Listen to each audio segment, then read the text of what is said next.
All right. Thank you for joining us this morning. I'm starting to see quite a few familiar names coming in, but for those of you who do not know me, my name is Janae Cargill, and I am the Wellness Director and Employee Liaison here at the Washington County's Insurance Fund. If you have any questions during the presentation, please enter them in the chat function that's located at the top of the screen, and I will do my best to answer your questions throughout.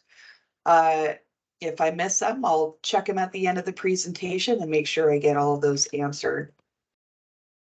I also want to let everyone know that this webinar is being recorded and it will be emailed out to you all along with the slide deck after the presentation. Okay. So our webinar today talking about the winter blues. With the darker days, it's easy to feel a little more down. You're going to work in the morning in the dark, then you're coming home from work in the afternoon or the evening in the dark, and it can be taxing on us. There's a lot of people that get depressed in the winter, or they suffer from what we call the winter blues. So in short, you're not feeling like yourself, but there are ways that we can overcome them before symptoms become worse. So two of the things I want to talk about today, beginning with winter blues versus seasonal affective disorder. So there's a little confusion there. Winter blues can seem like it's the same thing. That's the technical term, is seasonal affective disorder, or SAD. But let's review those. So winter blues. Oh, I'm sorry, I skipped ahead. So the winter blues is sadness during the fall and the winter months. It's difficulty sleeping. You can experience a lack of motivation. So looking at seasonal affective disorder, it's more severe. So severe sadness during the fall and the winter months. You can have frequent sleep and eating issues when you're eating, what time of the day, what types of things you're eating. And then depression that limits your normal functioning and motivation, whether it be at your job or just at home in your personal life. But feeling down or sad sometimes, especially during the winter months, it could be a sign of the winter blues. And if you are experiencing a difference in how you're feeling emotionally, it's important to not ignore what you're going through. So those SAD is a more complex disorder than just sadness. Uh, it's important, I feel it's important to discuss the emotions and the habits of SAD, really just in order to spread awareness and, like I mentioned, providing some tips on how you can beat the winter blues before it becomes more severe. Okay, so first we're going to review some signs and symptoms. So how do you know if you may be experiencing the blues? So feeling sad or down most of the day, losing interest in activities that you once enjoyed, having low energy or feeling sluggish, having problems with sleeping too. So in most cases, seasonal affective disorder symptoms, they appear during the late fall or early winter, like we mentioned, but they tend to go away during the sunnier days of spring and summer. And less commonly, people with the opposite pattern have symptoms that begin in the spring or summer. But in either case, symptoms may start out mild and become more severe as the season progresses. Some other signs and symptoms are experiencing carbohydrate cravings, overeating, weight gain, so bread and potatoes and all those things that are feel-good foods. Um, those cravings can increase. Having difficulty concentrating. Do you find yourself, you're at work and right in the middle of working on something, you're spacing out or you forget, or uh, you're just having difficulty staying on task. And even in your personal life, I, like myself, I'm sure some of you have experienced this before. I'm on a mission to go into the fridge because I'm getting something out for dinner or whatever it is. And I open it and I just stare at it. What am I doing? that that can have an effect on that as well. Or feeling hopeless, worthless, or guilty. And the unfortunate part of this is having thoughts of not wanting to live.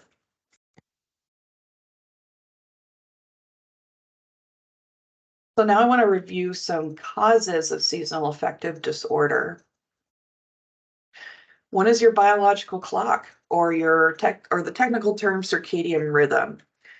This is the reduced level of sunlight that happens in the fall and winter that may cause a winter onset SAD, seasonal affective disorder. This decrease in sunlight may disrupt your body's internal clock and lead to feelings of feeling down, depression. And the other two causes could be your serotonin levels and your melatonin levels. So if you have a drop in your serotonin, it affects your mood. It might play a role in seasonal affective disorder. The reduced sunlight can cause a drop in this, and this may be the trigger for depression. And then your melatonin levels can be the cause. Just the change in the season can disrupt the balance of your body's level of melatonin. And this plays a huge role in your patterns of sleep. Melatonin relaxes our bodies so we can have a sound night's rest.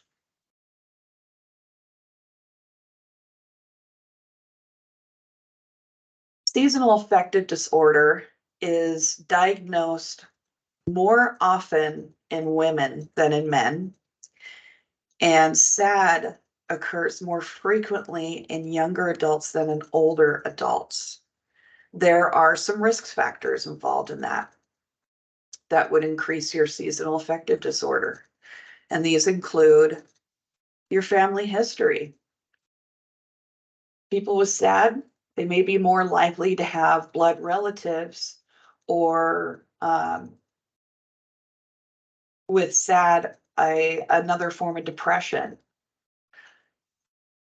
Next is having major depression or bipolar disorder. Symptoms of depression may worsen seasonally if you have one of these conditions.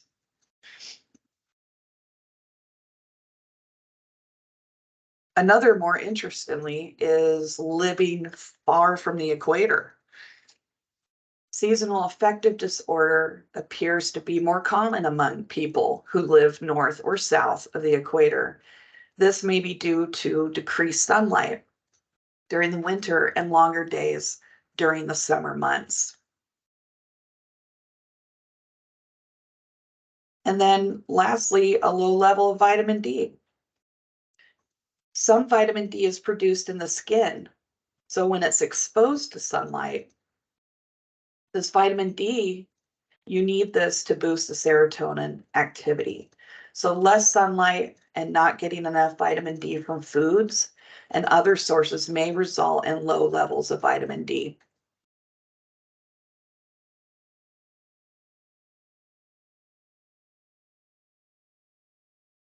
It's important to take signs and symptoms of seasonal affective disorder seriously, as I mentioned this before.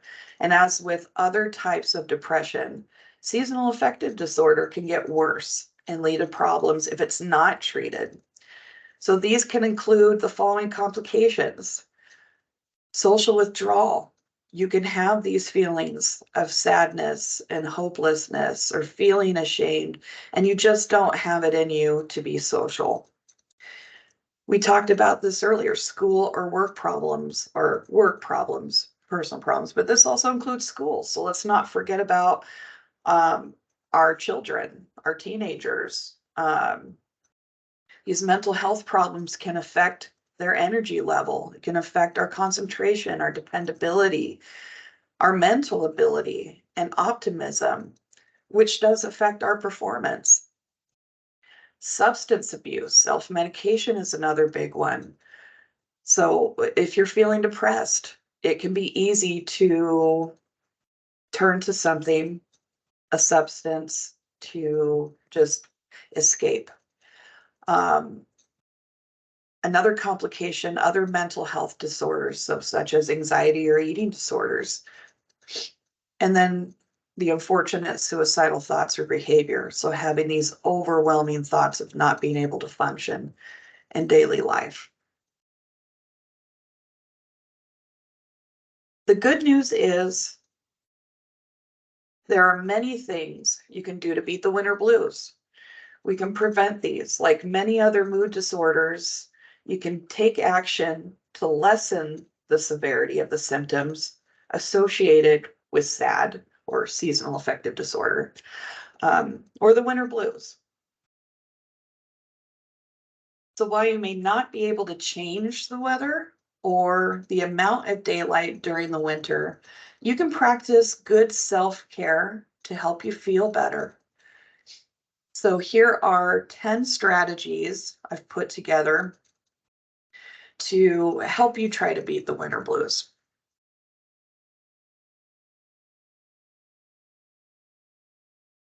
So the first one, take a break from the news.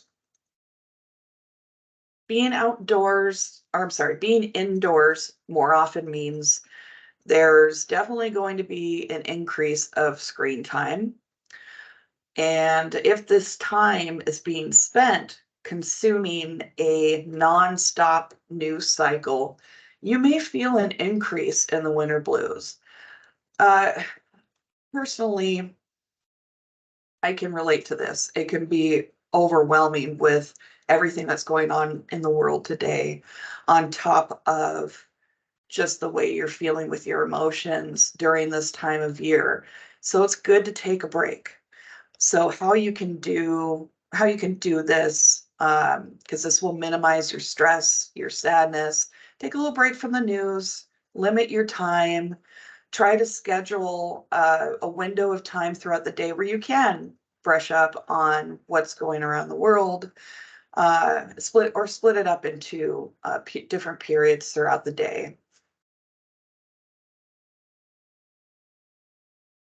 So the next one is you can boost your mood with food. So also including foods high in vitamin D, so foods like fatty fish, fish oil, vitamin D, fortified type foods like milk, orange juice, breakfast cereal, yogurt, and other food sources. They can help balance out your mood. And this can be a simple change to boost your mood.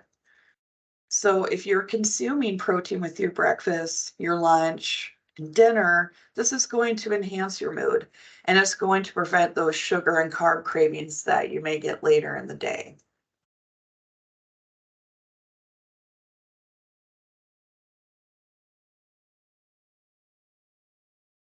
The next one is our sleep routine. Sleep is a huge component of our mood. When we're sleeping, it's like charging our battery. We need to have decent sleep, consistent sleep.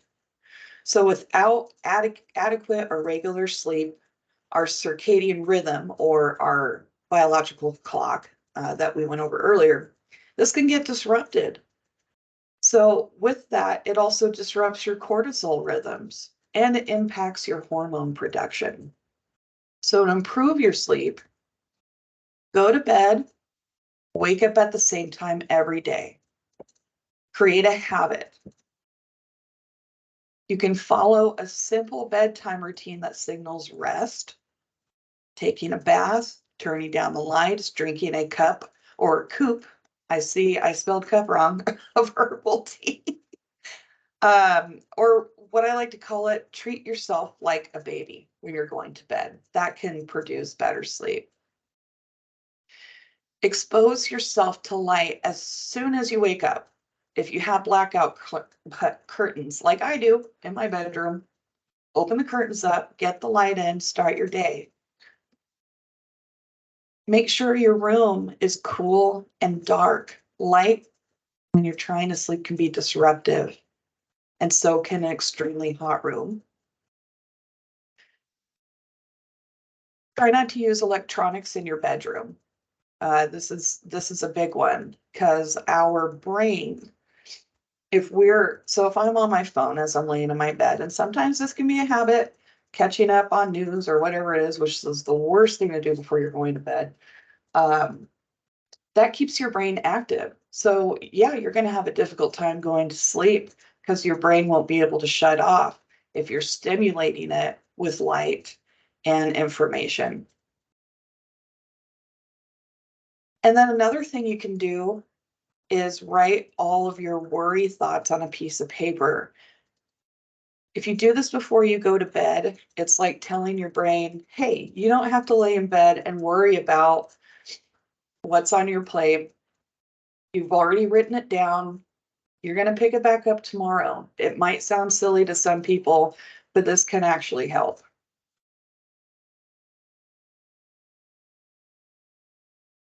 So next, do some physical activity.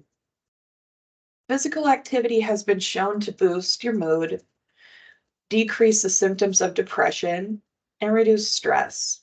So you can start out slowly and build up a 30 to 60 minutes a day, 5 days a week of some type of physical activity. It could be aerobic exercise, strength training, yoga, or some other type of fitness related activity. So getting outside daily, even for a few minutes a day, can make a huge impact on your mood. And it can help target specific symptoms of seasonal affective disorder that is related to the lack of sunlight during these months. Next, you can try the 10-10-10 plan. It's not uncommon to feel overwhelmed or lethargic during this time, unmotivated to exercise when you're feeling down. So instead of committing to one larger workout, how about break up the time into chunks? So if your goal is to walk 30 minutes a day, you can divide that time into these mini workouts of, let's say, 10 minutes each day. So take one walk in the morning, you can take another one in the afternoon, preferably before it gets dark. Make sure that you are getting up and you're stretching. Even if you're stretching for 10 minutes, it's great for your body, especially for a lot of us who have desk jobs. We need to be up and moving. You can also call on your support system. Your support system is huge. Loneliness and isolation, it tends to make the effects of the winter blues worse. That's why your support system, this can include friends, family, your coworkers, all of these people should be on speed dial, really. If 2020 taught us anything, it is that human contact and socialization is important to our mental health. So when you're dealing with the winter blues, you need to find a way to spend time with those people who are supportive to you in your life. This may include going on a walk outdoor, talking on the phone. You can arrange a coffee date or tea date, virtual or in person, depending on your circumstances. Here's an example. My mother-in-law, my sister-in-law, they all live in Florida. And so we will FaceTime occasionally just so we could see each other because, that's quite the trip over there. But it helps.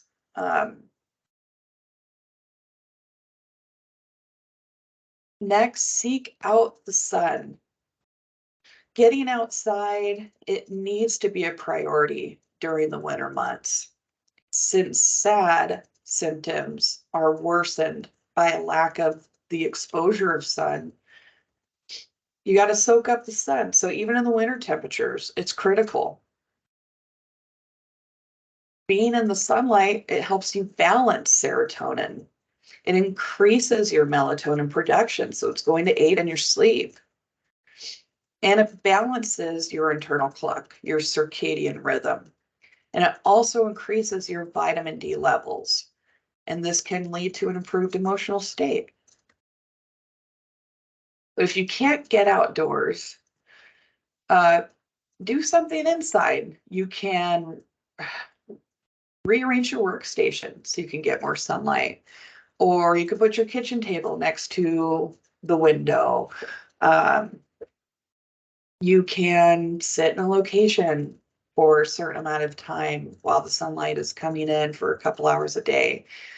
And then you can also, just like exercise, you can break these moments into smaller chunks, smaller periods of time. And this can also lead into exercise as well. When the sun is shining, go outside, take a quick walk, but you're also getting your vitamin D.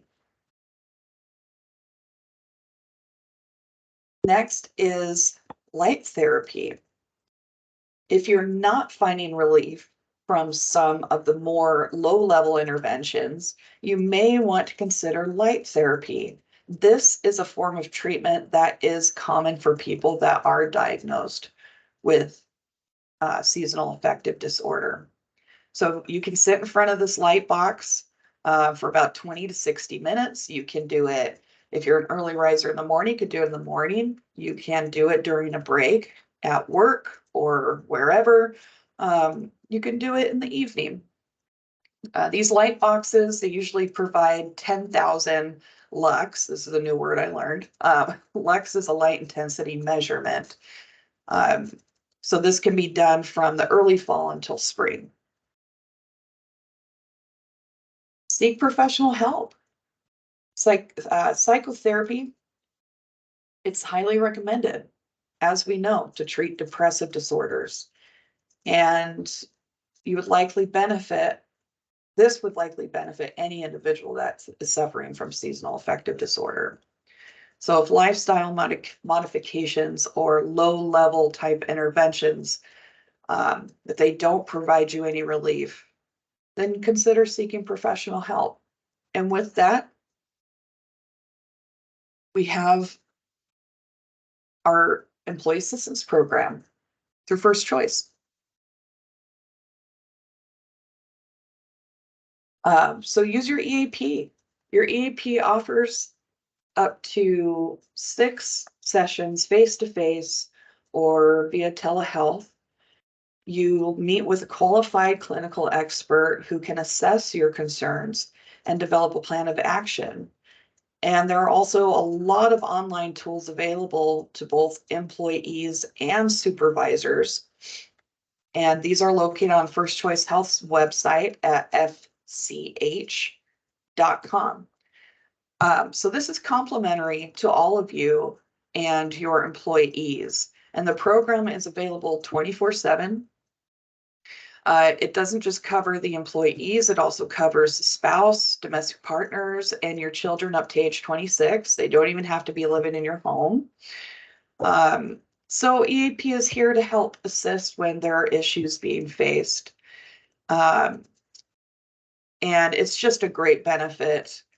If you have any questions regarding EAP, please reach out to your WCIF account executive and they can walk you through more detailed information related to our EAP program.